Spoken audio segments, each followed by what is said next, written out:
യേശുവിൽ ഏറ്റവും പ്രിയമുള്ള സഹോദരന്മാരെ, ഈ പ്രഭാതത്തിൽ വാഗ്ദത്ത വചന പ്രാർത്ഥനയിൽ പങ്കെടുക്കുമ്പോൾ ദൈവം പങ്കുവയ്ക്കാൻ ആഗ്രഹിക്കുന്ന വചനഭാഗം പ്രഭാഷകൻ 11:11 ദൈവം നമുക്ക് സമ്പത്ത് തരും, എല്ലാം തരും.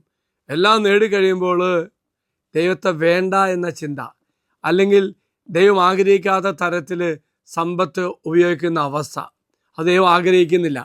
അത് നമ്മെ തകർച്ചയിലേക്ക് നയിക്കും. അതാണ് വചനഭാഗം പ്രഭാഷകൻ 11:11 പറയുന്നത്. അധ്വാനിക്കുകയും ക്ലേശിക്കുകയും തിടുക്കം കൂട്ടുകയും ചെയ്യുന്ന ഒരുവനുണ്ട്, എന്നാൽ അവൻ അത്ര തന്നെ കുറവ് അനുഭവിക്കുന്നു. യേശുവിൽ പ്രിയമുള്ളവരെ, സമൃദ്ധി ഉണ്ടാകുമ്പോൾ നമ്മുടെ മനോഭാവത്തെക്കുറിച്ചാണ് പറയുന്നത്.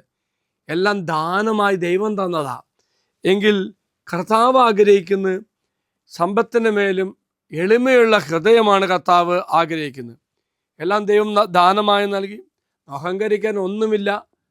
ഒപ്പം പ്രിയമുള്ളവരെ, ദൈവിക ജ്ഞാനത്തിൽ നിറയുമ്പോൾ യഥാർത്ഥത്തിൽ എങ്ങനെയാണ് സമ്പത്ത് ഉപയോഗിക്കാൻ സാധിക്കുകയെന്ന് കർത്താവ് നമ്മെ പഠിപ്പിക്കുന്ന ഭാഗമാണ് പ്രിയമുള്ളവരെ. എങ്കിൽ ഓർക്കുക, ദാനമായി കിട്ടിയ സമ്പത്ത് ആ ഒരു മനോഭാവത്തോട് ജീവിക്കാനും എനിക്കൊന്നും അഹങ്കരിക്കാൻ വകയില്ല എന്ന് ചിന്തിക്കാനും ഇന്ന് നമ്മെ സഹായിക്കണം.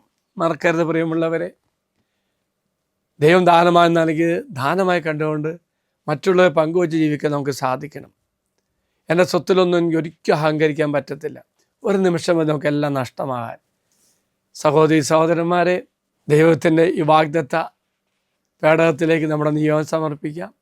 ഒപ്പം സമ്പത്തില്ലാതെ വേദനിക്കുന്ന മക്കൾ, സാമ്പത്തിക പരാധീനത അനുഭവിക്കുന്ന മക്കൾ, ദാനമായ സമ്പത്ത് ആവശ്യത്തിന് ലഭിക്കുവാൻ വേണ്ടിയുള്ള കൃപയ്ക്ക് വേണ്ടിയും പ്രാർത്ഥിക്കാം.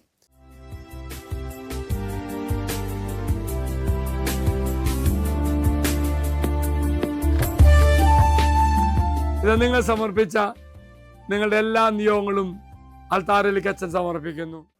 അൾത്താരയിൽ സമർപ്പിച്ച നിങ്ങളുടെ നിയോഗത്തിന് വേണ്ടി ദൈവം തീർച്ചയായിട്ടും ഇടപെടും. അനുഗ്രഹിക്കട്ടെ എന്ന് പ്രാർത്ഥിക്കുന്നു. ഈശ്വര ആശീർവാദം അച്ഛൻ തരാം. നമ്മുടെ കർത്താവായ ശംശാകൃപയും പിതാവായ ദൈവത്തിൻ്റെ സ്നേഹവും പരിശുദ്ധാത്മാവിൻ്റെ സഹവാസവും കൂടെ ഉണ്ടായിരിക്കട്ടെ, ഇപ്പോഴും എപ്പോഴും എന്നേക്കും. ആമേൻ. ഒരു നല്ല ദിവസം ആശംസിക്കുന്നു. അനുഗ്രഹിക്കട്ടെ.